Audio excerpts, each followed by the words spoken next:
For my whole career, I've used D'Addario strings. This is the one that I use live with Megadeth, and I love it. I've been with D'Addario my whole career, even when I was playing bass in Van Halen, because that's what Dad would play, D'Addario for life. And I say it right, D'Addario. Hey everyone, this is Chris Keys for Premier Guitar. Before we get into today's rig rundown, I wanted to share a little bit behind the shoot because it was such a special one for me, for two reasons. One, I've been trying to get this rig rundown since getting this off the ground in 2009. For over 15 years, I've been knocking on the door that is Tool. And as you can imagine, there's been a lot of closed doors and hard no's. But much credit to Monica at Speakeasy PR. She had always tried, she'd always given her best effort, and this time it finally came through. We were able to talk to Justin.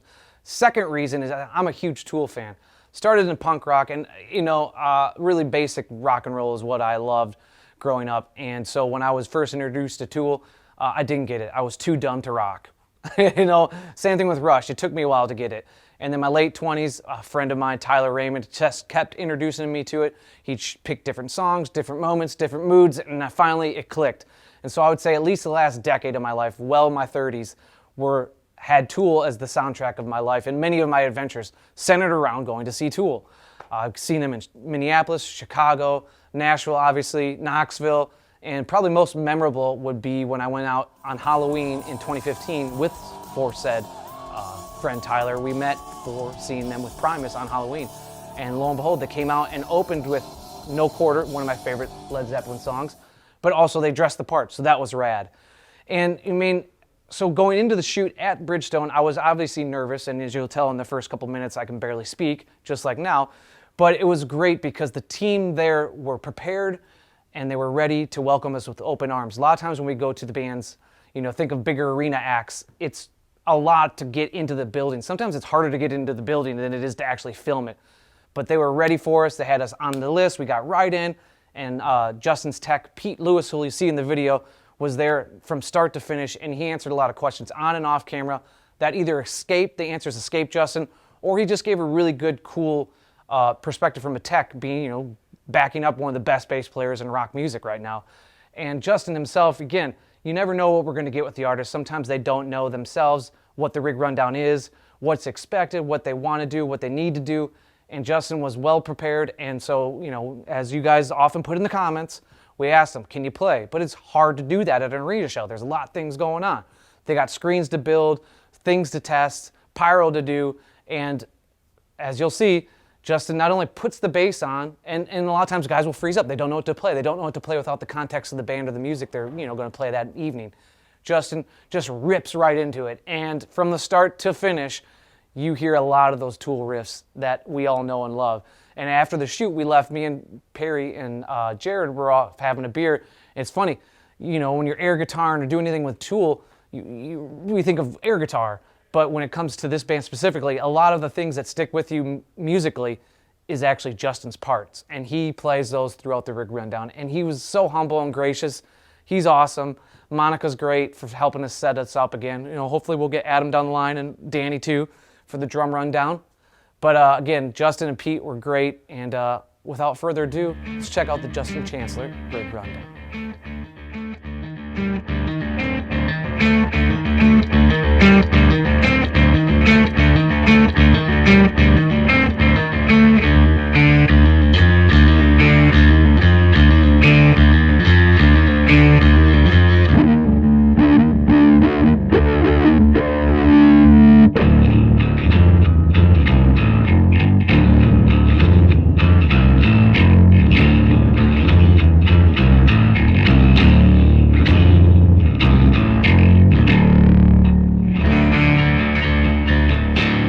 Hey everyone, this is Chris Keys for Premier Guitar. I'm at the Bridgestone Arena with the white whale, one of the white whales we've been chasing since the rig rundown was started in 2008.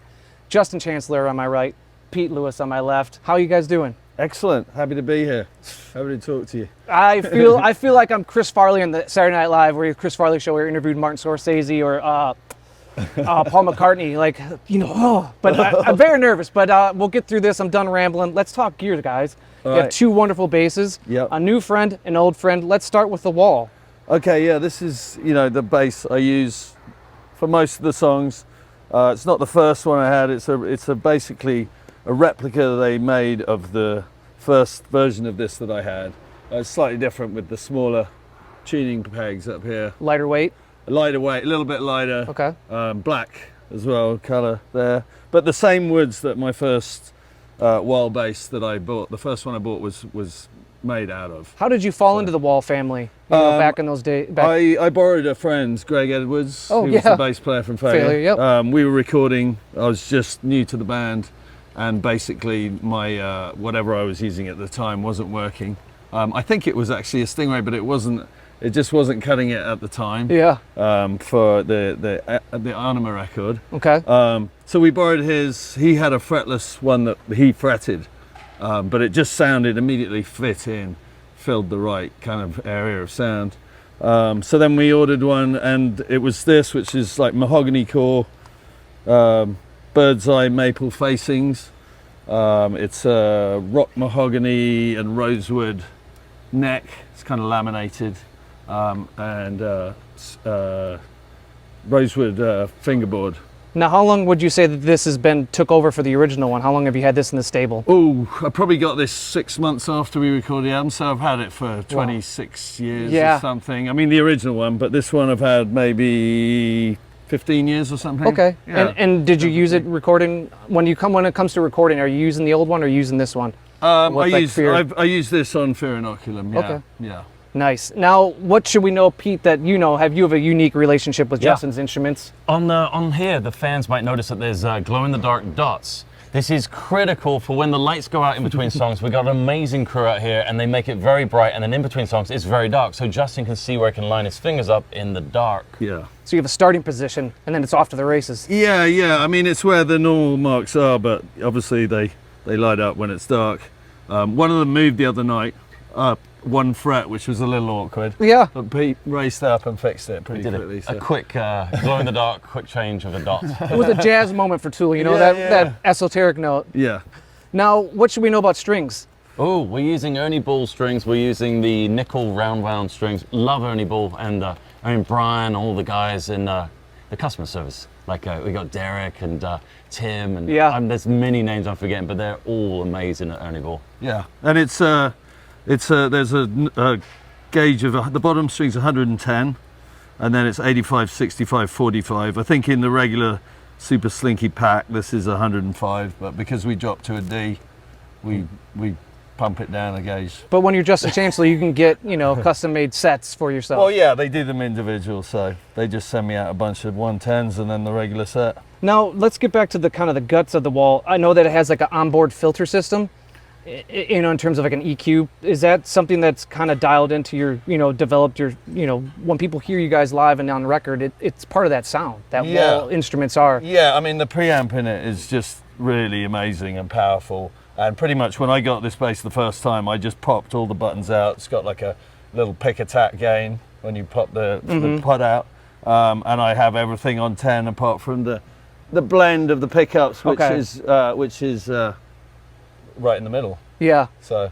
And that's pretty much all night in the middle, or are you moving a lot? We played the part on another Wal which I have, which we do in a dropped tuning. So it's like a whole tone down. Okay. So down drop C basically, but every note is dropped down. And we dial the bass treble mix blend a little towards the bass side. Okay. To give it a bit more grunt. Yeah. Now, when it comes to using a pick, I know you're a Dunlop guy. How often are you using a pick, and what one are you using? This is my pick. Big triangle? Yeah, it's 1 millimeter. All right. Like the large triangle, and we've made it look pretty. Put a little spiral on there. Yeah. But yeah, I use a pick all night long. Oh, really? Yeah, yeah. I did one track on 10,000 Days, I think, Wings for Marie, which I used my fingers on that, but we haven't played that live for a while, so at the moment it's just picktastic all night. Got it. And I'm sure you have a huge stash of them. Yeah, I mean, Justin doesn't drop his picks that much. He throws them out occasionally and stuff. But souvenirs. Yeah, it's not a pick-heavy loss. He knows how to hold on to a pick and play with it, obviously. Yeah. Now, I'm sure a lot, too, is with the dynamics you're using as you're playing with the pick, there's probably a lot of how you're attacking the strings, too. Yeah. So that's kind of part of the arsenal that is, the EQ of the bass is how you're hitting it, too. Yeah, you can back it off. You can dampen with your side of your hand, and yeah, a lot of it is the pressure you apply with the attack, but Most of the night it's pretty full on. You know? Yeah, it's sometimes I have to hold it like this between my knuckles because I'm doing little volume sweeps. So I'll place it up there. That's the only time it's in risk of getting dropped. If I'm a little sweaty, it starts moving around, and I'm, doing the volume sweeps. But most of the time it's pretty much full on down picking. Now, I know that you had mentioned briefly that you guys are in D, drop D. Yeah. What else, are there any other tunings for maybe the older material you guys are going to? Yeah, well, we do the part, we drop it a whole tone just to help make it easier for Maynard to sing live. Okay. Because that's a pretty high register when we recorded it, and, consistently over a tour, that's hard to keep up. Absolutely. So in order to be able to play the song every night, or not every night, but a lot of nights, we did that for him. And that, we go to a 135, do we, on that? Yeah. The bottom string's a 135 gauge, so the increments kind of go down a little bit as you go up the strings. And I know that sometimes you've toured, and again, your guys' set list changes every night. So is the fretless involved at all in this run? No. Okay. I used the fretless once on a record. Couldn't tell you right now what that song was. I'd have to do some research. I can't remember, but I can actually. It was Lateralus. It was the second verse in Lateralus where it kind of slides around. But no, I haven't really used it. I've never used it live. Really? I just play around with it at home. Maybe it's something I'll get into in the future. It's a beautiful bass. Yeah. Ebony fretboard, and it's pretty untouched at this point. So. I bet you it would be pretty unnerving to play that live. Yeah, with frets. I have an upright at home as well, and that's just, unless you've got someone on a guitar accompanying you on a fretless, for me it's very tough to kind of find the pitch. Now are we changing strings every night, or how's that working? Absolutely. Before sound check strings, and then if it's a heavy sound check where they're doing a lot of songs, I'll change out the D string on it, or maybe do a complete change. And then during the show, halfway through the show, Justin and I listened back to some old Pro Tools tracks of the live shows. Really? And we were like, why don't we do a string change? It takes me 5 minutes to do a complete overhaul. So he plays on the backup, and I'll switch them all out, and it gives him that. How would you describe that sound of the fresh bass? Yeah, just the attack, like a brightness and a fresh attack. And I think, especially once people have been through half a show, their ears are kind of beaten up a little bit. Yeah. It kind of cuts back through, it gives it, lifts it up, it gives it brightness again, basically. Now, what should we know, Pete, that you have to do with maintenance on these basses from night out and then tour to tour? What are some of the, tips and tricks, or what are the things you're having to do to keep these things running? Honestly, they are rock solid. Like, legitimately, Wal and Ernie Ball basses are absolutely brilliant. It's lovely working with both those companies. I put a little bit of lube in between, restring them, check the intonation, and it's honestly golden. And we're going through so many different climate changes from summer to winter, and it's overnight sometimes. We were in Florida a few days ago, and now we're sub-zero up here. Yeah, we're in the Arctic in Nashville here. But are you ever changing basses in one song, the same song, or using two different instruments on a song? Like, let's say an intro. We do a song called Culling Voices, where we all play guitar. Okay. So that's pretty much the only one where I actually walk around. Danny finishes his chocolate chip trip drum solo, and then we all walk up and play guitar. And once I'm done with that, Pete brings my bass up and we switch out there. But as far as basses in the same song, not really, no. And speaking of motifs, that was Danny's motif on the new record, that chocolate trip. You had Mockingbeat. What was the instrument used on that? Oh God, Mockingbeat was, I had a little... it's a very unique sound. Little sequencer a friend gave me. Okay. I couldn't remember what it is called now. But I made a bunch of loops on that. Okay. And then a friend of mine had made a patch cable so that all the pads were individually able to go to one track.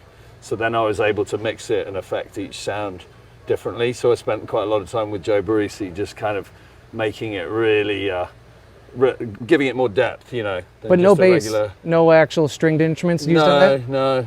Huh. There was a Mockingbird on it that I recorded once I was in the desert one time and kind of chipped it out. Nice. Well, what should we know about this music, man? You alluded to it, you started the Tool journey with the Stingray, went to the Wal. Now, what's this doing on the set? I got notes, if that's all right, to read off the notes. Absolutely. All right, let me just go over to... We want to get this as factually correct as possible. So it's a 2018 Stingray special first year of the updated 18-volt preamp.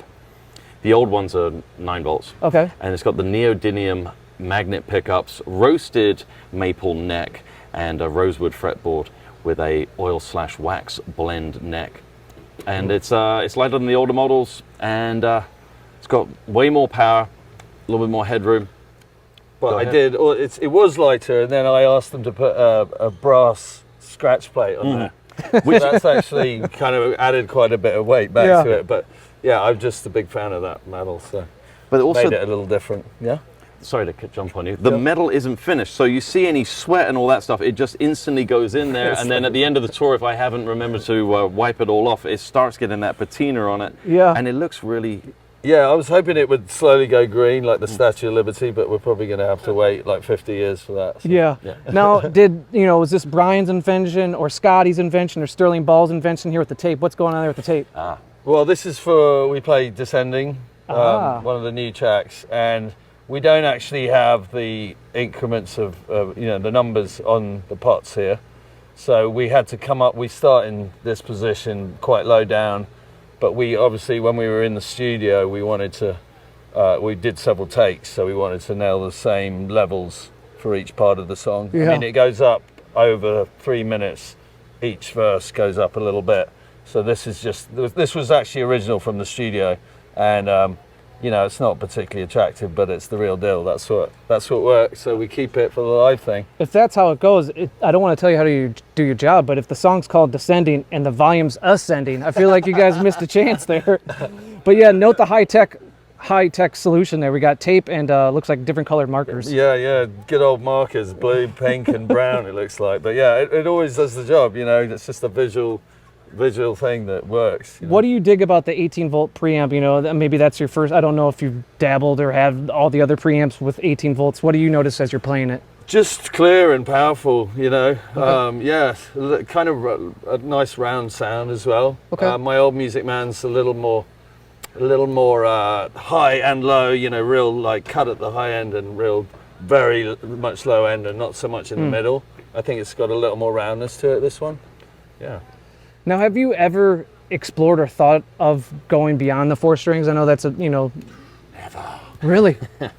No, I make a joke about that, but no, I would give it a go. Yeah. But I kind of, for me, it's there's so much to explore within the realm of 4 strings, and especially with this, I got 24 frets on this as well, and I've got an octave pedal, so I can pretty much go anywhere. I mean, I can't.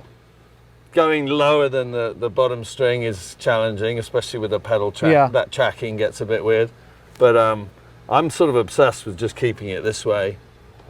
So, you can put a thicker string on, or, I'm happy with 4. I feel like with everything going on, you're covering a lot of ground sonically. You make a lot of different sounds and vibes and, paintings with different abstract colors. You're doing a lot with 4 already. Well, and I find, there's only so many notes on the scale, but there's infinite. People say it's all been done, and it hasn't. There's so many different ways of playing one little sequence. You could play the same 2 notes a million different ways. Yeah. Just the way you attack them, or the closeness together that you play them. So. I think there's plenty to explore with what we've got already. Well, before moving to amps and then pedals, there's a friend that I'm kind of shadowing over here. Oh, yeah. What are we looking at here? Maybe you could just hold that one. Oh, I would love to. Yeah, this is my, it's one of my favorite basses I got from my friend Nick at Norm's Rare Guitars in LA. It's a 1963 Fender Precision, Lake Placid blue. And as you can see, it's definitely been played over the years. And I'm always on the look for a nice old bass, I've got a small collection of old basses. Yeah. But my criteria is that they, of course, sound amazing. This it sounds it's loud without being plugged in. Mm-hmm.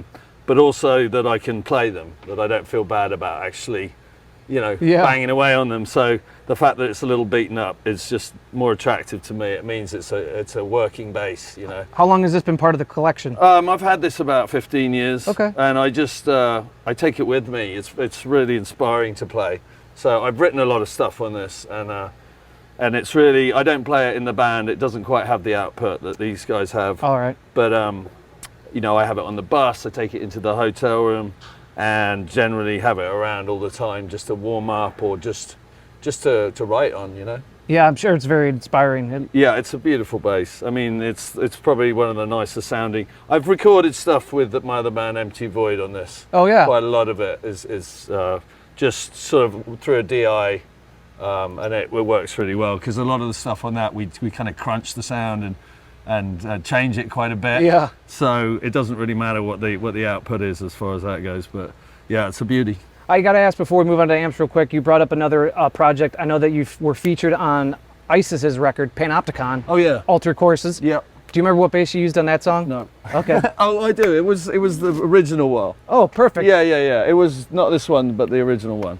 Love that. Yeah, album. I remember because I was it's first collaboration I'd really done, and I was sort of a little nervous about it to go. I'd never met the band. They invited me in, so I showed up with my whole rig, I believe. I think I bought my Mezza Boogie cabinets and everything, and the pedal board, and just thought I'll bring what I know, works. You brought the toolbox. Yeah, so I think it was pretty much my regular sound for that, yeah. Well, right on. Let's go on and actually see some of these Mesa Boogie cabs. All right. Hey y'all, I'm John Bollinger with Premier Guitar.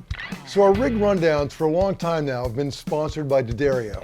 And I'm thrilled to be using the D'Addario Expand pedal board.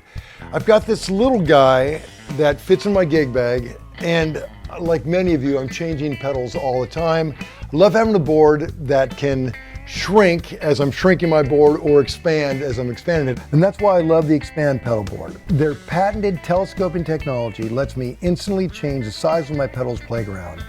It also features a unique cable management system and comes fitted with loops of Velcro, keeping everything neat and easy to swap. The two Expand versions comes with either 1 or 2 rows depending on your needs. So a big thanks to D'Addario. Now, let's get back to more rig rundowns. We're over in Amp World. Talk me through it, Justin and Pete. Okay, we are running basically 2 Gallien-Kruger heads, 2001 RB. Each goes into a separate cabinet. Okay. Over by you's the 8 by 10 inch speakers. Okay. That would be a totally clean sound. So no effects on that. Keeping it really clean, a nice amount of low end on it, but trying not to have it break up at all. Okay. And then this is the 4 by 12 cabinet. This is actually a brand new custom cabinet where it's a prototype, I guess, that Jim at Mezza Boogie put together for me. I'm really loving it. It's got these big old ports. It's got a lot more roundness to it. It fills out the sound a little more. What do you like? Sorry to cut you off, Justin. Okay. What do you like about the 12-inch speakers for the dirty, affected sounds? I don't know. They just seem to hold it well. Okay. Like it without losing too much low end. Obviously we put it through the Rat and the EQ, which we'll see in a minute. But so one of the other GK is basically a dirty sound that powers the 12-inch speakers. All right. And we experimented using the 10-inch speakers for the dirty sound, but it just works out better. The blend together. This holds the low end tighter, the smaller speakers, and this is all right if it flaps around a bit. The bigger 12-inch speakers can be gravelly and dirty and still have like warmth to it. Mm-hmm. And what are we using? I'm assuming those are the Demeters? Yeah, that's for my DI. There's just one and a backup. Okay. So the signal splits 3 ways after, once the bass delivers the signal. One goes to the clean cab, one goes to the dirty cab, and one goes to the DI. And the DI is like, the out front of house, they use all 3. There might be sections in a song where it's beneficial to push one of the dirty or the clean. Got it. Especially in the studio, we do that a lot with different sections. Sometimes it just blends better with the rest of the track. Now, when you're recording, is this kind of what you would wheel into the rehearsal space and where Tool HQ? Kind of, but we would have a bunch more cabinets because we'll just experiment with all the cabinets I've got, find what's working best, and then we'll have all the amps in the control room, so we can move them around, switch them out. We can control everything from there. And Pete, maybe you want to talk about the splitter. Yeah, we use all the signal coming off the board and the stuff, and the way to clean it up, and if there's any ground hums or buzzes, and the JD7, the radio JD7 is really good. For example, we have a buzz right here, but by just pressing that, it gets rid of it. So I mean, from a roadie's perspective, having the signal go into the radio product is brilliant. We can flip phase as well. If we're in the studio and we're playing around with different cabinets, we can play around with that. So it's great for splitting the signal, and it's amazing for troubleshooting, especially when we're overseas and there's weird power and all sorts of issues. And then pivoting over to that cabinet, I checked in with Boogie and they were like, it's at least 20 years old. Wow. And I don't have any other info on that other than we've used that cabinet for a very long time. Now, Justin, obviously I've done my homework and I'm a bit of a obsessed fan, but what have you been using? You know, a lot of the GK stuff and the Mesa cabs have kind of been part of your formula for a long time. Yeah. Are you ever experimenting with this, or is this kind of like in a Tom Morello way, like you figured it out, I'm going to move on to some other stuff? Well, I mean, this 12-inch cabinet is a little increment different, you Okay. know. I was stuck with the same for a while, but these older cabinets, they don't make them anymore. They're flight case ready, and this like they're seriously heavy and Yeah. weighty. But I guess they've come up with ways of delivering the sound without having to do that now. So this is a little different. It's changed the sound. I mean, we lost it one night. For whatever reason, and we had to wheel in the old one, and the difference was quite huge. You know, it was a lot brighter and kind of pingier. So I really noticed the difference that this has been making. I'm always playing with the tone a little bit.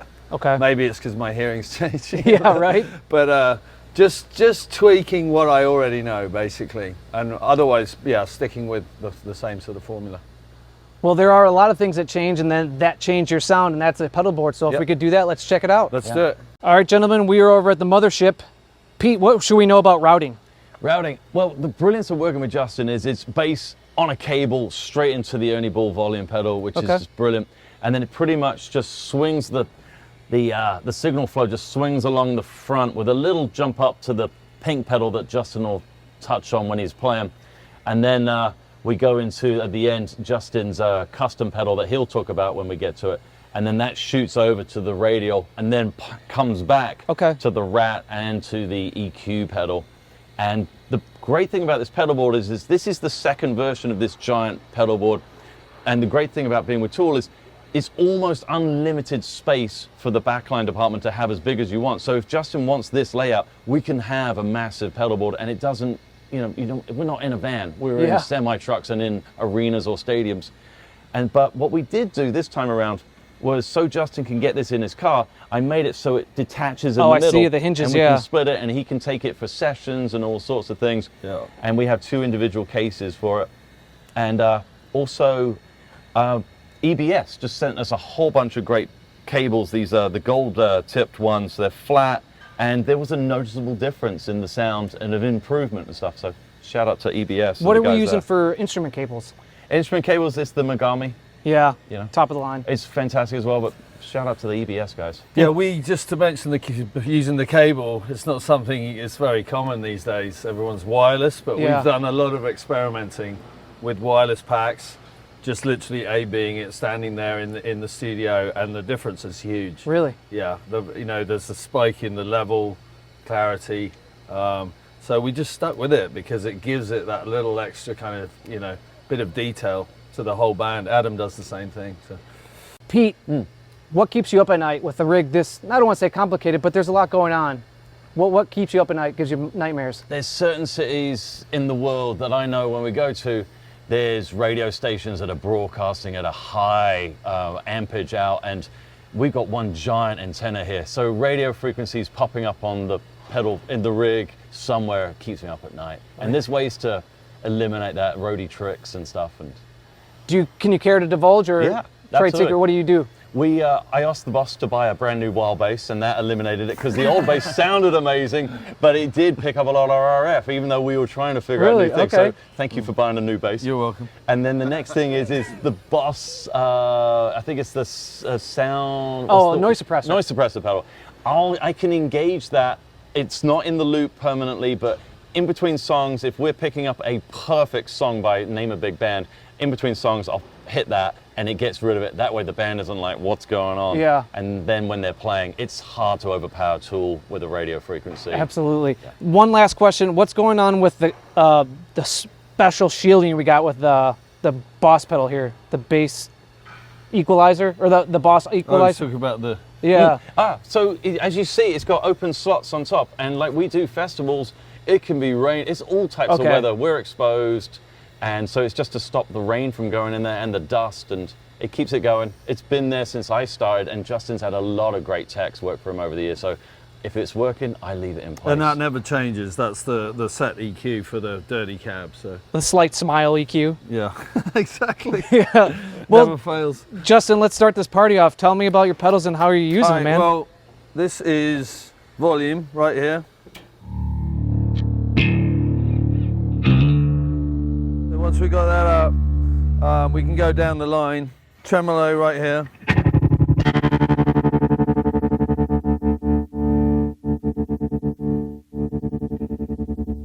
That one's lovely, got a tube in it. It's really warm. It's Gaia tone. And then of course, my trusted whammy pedal.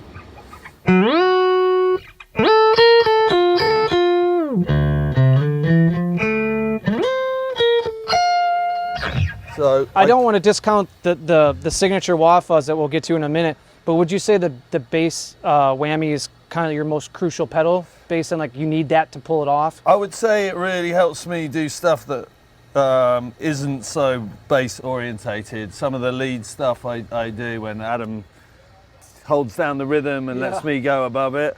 You know, like something like the middle of Schism. So like,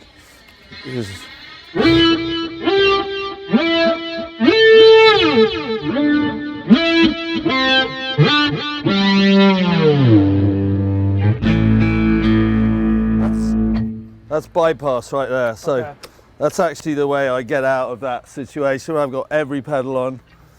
I can hit this and it bypasses all my effects pedals. Oh, all right. So I bypass it, and then over the next verse I can turn everything off and then get back again to my original sound. Get out of jail card. Yeah, you can hear the difference. This is like a little static with all the pedals, and then that's a little quieter because it's bypassed them all. But yeah, then the Sounds amp is just an original. It's a distortion. It doesn't sound. It hasn't got so much low end, but it's really nice for some of that higher stuff and some feedback. And a lot of my sound is just the order in which the pedals come. It's almost like a keyboard, you know, the order in which you put the modules together. Yeah. Each affects each other differently. So I'm just so used to it that it's got. I can play with it almost like a keyboard. If I, you know, mess over here, I know how it affects this and It's this. self-aware. Yeah, well, it's got, yeah.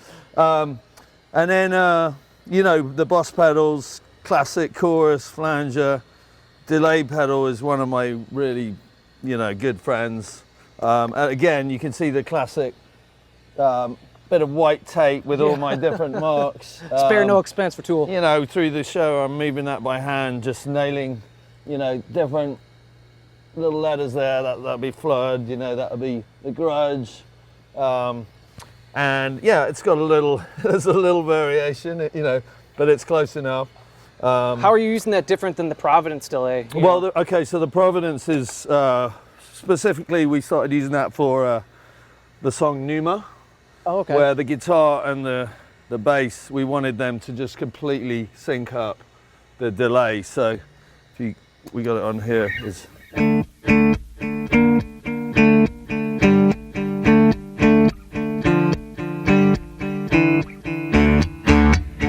I've experienced that and- before. Being one of those, like, you know, nobody's out there. I've felt that. It's cool as well, it's got two settings. So halfway through, when we were recording, we realized that the third verse, I think, Danny introduces the tabla sound, and it always kind of sped up a bit, but we liked it. So we decided that at that point, we go from 113 to 115, which is hardly noticeable, but it's a little bit faster. So the pedal kind So of we tracks decided with to lock in with Danny's natural flow, and now that's what we do every night. So, and with that Okay. pedal, it's always exactly the same for both of us, and the step up is the same as well. Nice. Okay. Yeah. And then here we've got the Gaia tone, or it's like an auto wah, which is cool. It's like an envelope that opens and closes depending on how hard you hit it.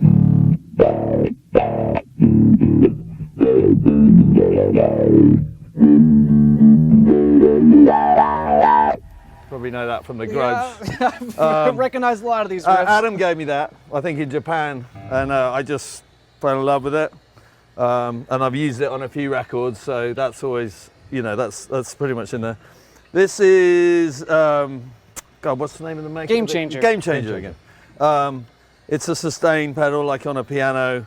I don't use it very much on this tour, but I've used it on a few songs. But you can kind of grab something when you're moving up.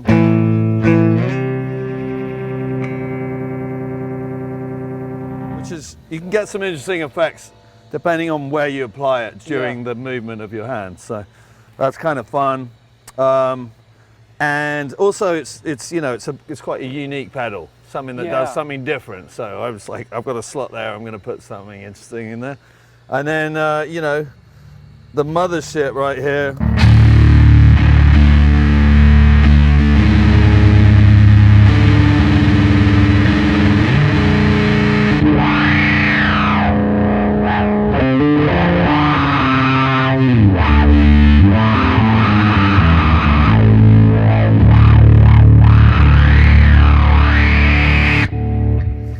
And as you see there, this is my signature wah-wah pedal. It's in camouflage because I expected it to be blue. Do you have the blue one, Pete? Oh, so,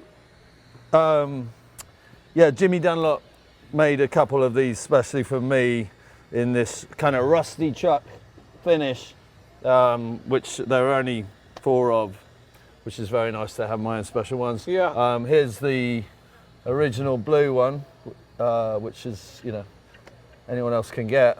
But yeah, I was going to say one of the features is that I put the on-off switch of the distortion down the bottom there, so I can actually kind of use my heel, so I don't have to go all the way to the top to activate something. Oh, I see. Yeah. You know what I mean? And it's got this little extension on it, so it's almost the same level. Do you know what the fuzz circuits, is that based on kind of your, I know that for a while you had the Foxtone? No. It's more the color sound, tone bender. Oh, the tone bender, sort of vintage stuff like that. Okay. Or like a big muff, you know. And we had like everything lined up and we went through everything and listened to them all and we were like, what do you like? And we just kind of, you know, did a blend of that stuff.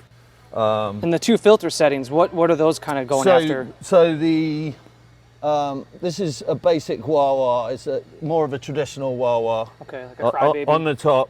And then the bottom one is, we called it the UK filter. And it's basically a filter suite kind of based on this sound from if I roll all the EQ off this pickup and then add it on this one, it kind of goes from the one to the other.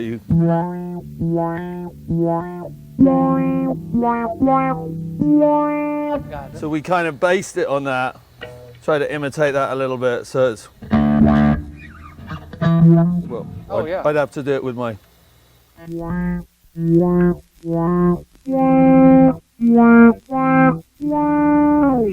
That was the sort of the inspiration. Was that. But we added there's a little dip in the frequency with that one. It's a lot more throaty and warmer than the traditional wah. Okay. So when you hit it, you can kind of hear. The other one is it's much higher, perhaps for more like higher lead stuff. Kind of like Cliff Burton when he, you know. Right. You can hear it kind of dips when it engages, and then so it's a little more on the lower scale. Yeah. When we're done with this interview, I'm going to check my pants after that fuzz. Well, it is brown. That's why maybe the brown one for the brown note, I guess. I think the 2 that we haven't hit so far, real quick, Justin, is the rat and the EQ. Yeah, so the rat and the EQ, after everything goes from my bass through this, goes to the radial, then it comes back, and one of them goes back through the rat and the EQ to the dirty cabinet. Okay. So basically pedals go all the way through this and through that, so when it's completely clean, the one cabinet still has a little bit of dirt. The EQ brings back some low end. So yeah, that's always on, those 2. Okay. And then this is just this is for the end of Pneuma, which again we realised gets a little exciting at the end every time. So the tempo was consistently a little faster on the very last chorus. Yeah. And we're like, well, instead of messing around with, this only has 2 settings. So we were like, let's just chuck another delay in there that's always on that. So that's specifically for the end of Pneuma. Okay. Rather than me having to mess with this one or that one or change anything else around. So I can't begin to thank you guys enough how much this means to me, means to the viewers. This is huge. And before we leave, I got to give Pete a shout out. This is one of the cleanest pedalboards we've seen. But I think it looks messy and stuff because you know, it started off big and you got loads of space and then you squish stuff in. So thank you for the shout out. But Absolutely, it's still man. a process of cleaning it up and making it look good. Again, Pete and Justin, thank you guys so much. Huge fans, and thank you guys out there for staying tuned. And we knew we'd bring it to you one of these days. We got you. Chris Keys, Rig Rundown. cheers. I've had, if we counted them, probably 7 bad D'Addario strings in 30 years. The reason we only stock D'Addario strings is because D'Addario strings are perfect. It's nice to be able to depend on something.